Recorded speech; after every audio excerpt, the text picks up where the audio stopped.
right, well, it's the beginning of day number 5, and day number 4, Jess and I sat at the same table. We played a bunch of hands. Jess bluffed the crap out of me, so Jess ran that bluff, and then is now a sports betting savant.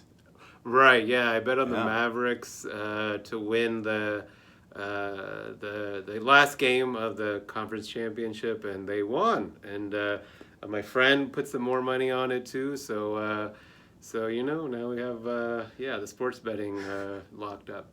And when asking Jess, like, so why would you do this? What's your thought? Like, why do you feel like this should happen? He was like, I don't really know what I'm doing. I'm just putting $100 down. But hey, he won again. So. Yeah, just to watch the game and enjoy it.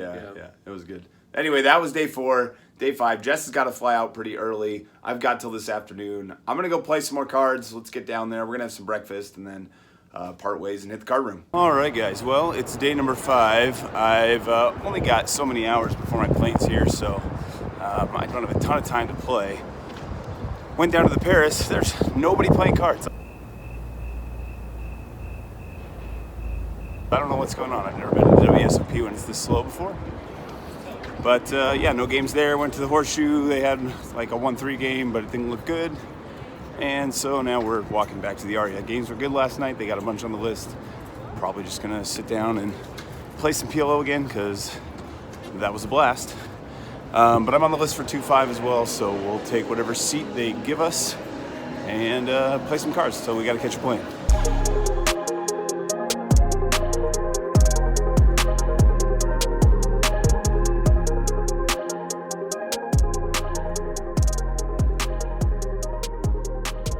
First major hand of the session is a beautiful hand of aces. Not all PLO aces are created the same, and this is near the very top of the possible combos.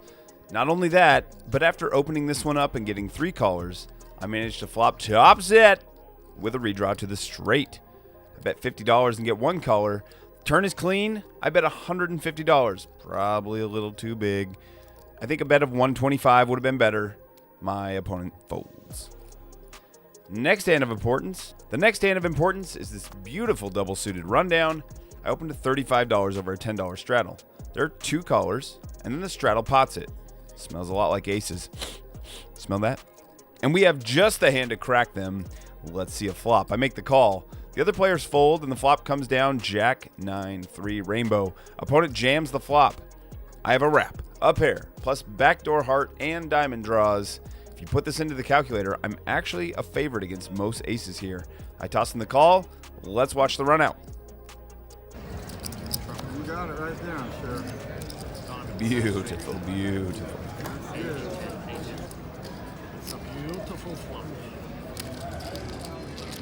I don't like how I played this hand, but I'm still going to share it with you because I'm making a ton of mistakes, and as a community, you guys have been helping me to get better with your advice. Thank you, thank you, thank you. Comment below with any help you can offer. For this hand on the button, I raised a 20 over a limp, then get 2 callers. The flop is Jack 8-6 rainbow, giving me the open-ender with a pair once again, and against the same opponent that I stacked last hand. Checks around to me. I bet 25 here. Probably should have just checked. Both opponents call. On the turn to 4, he bets $50. I'm going to call. The problem with calling here is that a lot of my outs could give my opponent a better hand than mine, even when I do improve. River is a queen. Now he checks. Now I've screwed this hand up a lot to this point, but I'm blocking the nuts and he's slowing down, capping his range. Time to run the bluff.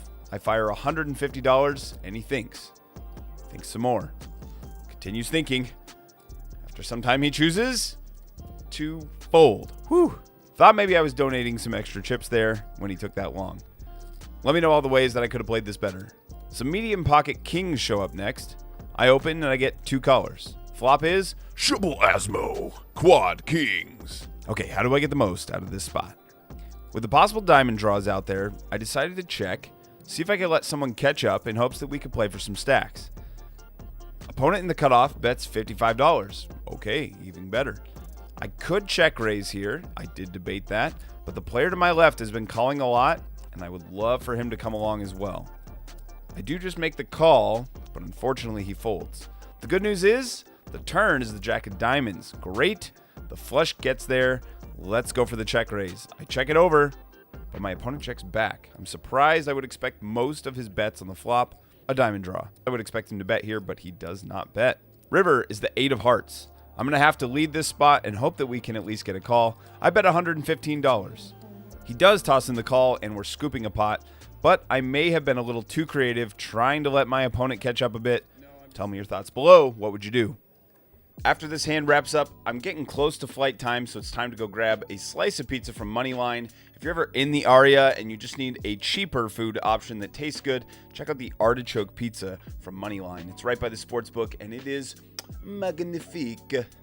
So the result of the session is a win of $829, and that means we're booking a win on the trip. We're going to have all kinds of things coming up because of this win, and I will get into that on the next episode. For now, I want to say one more thing. You guys asked for more tournament play than I gave you, and I feel bad that I didn't get more in. I was trying so hard to edit these episodes and put them out the very next day after playing, and it takes a long time. Even shortcutting and not having all the details I normally have in there with pot size and position and stacks and suits and all that, it still took a very long time to put these out because I don't want them to be complete garbage. I don't want you to watch and be like, I'm never watching that again. So I spent so much time that by the time I was ready to go register a tournament, I had missed the ones I had planned to play. And so for that reason, I didn't get enough in. Here's what I've decided. Next year, when I go to play the series, I'm going to take a longer trip and I'm going to play way more tournaments. That was clearly the feedback that you had, and I want to honor that. I want you guys as an audience to enjoy watching this channel. So next year when I go, more tournament play. That is my promise, my commitment to you. Also, before we get out of here, there is new merch in the shop. We got the Spade logo with the "and" on this hoodie, the sleeve print from the channel. Got these hats out as well. The hoodie and the shirt is probably my favorite item so far. So if you want to support the channel, give those a look and a click down below. Thanks for being here. On the next episode, I'm giving away money to Patreon supporters. I'm going to give away an item from the shop, and we're going to be investing some of our profit from this trip. I hope you'll join me. Look for that episode soon. Thanks for being here. Talk to you next time. Hey, thanks for hanging out with me today. If you enjoyed this and you're up for helping the channel out, like it and sub it below. See you for the next one.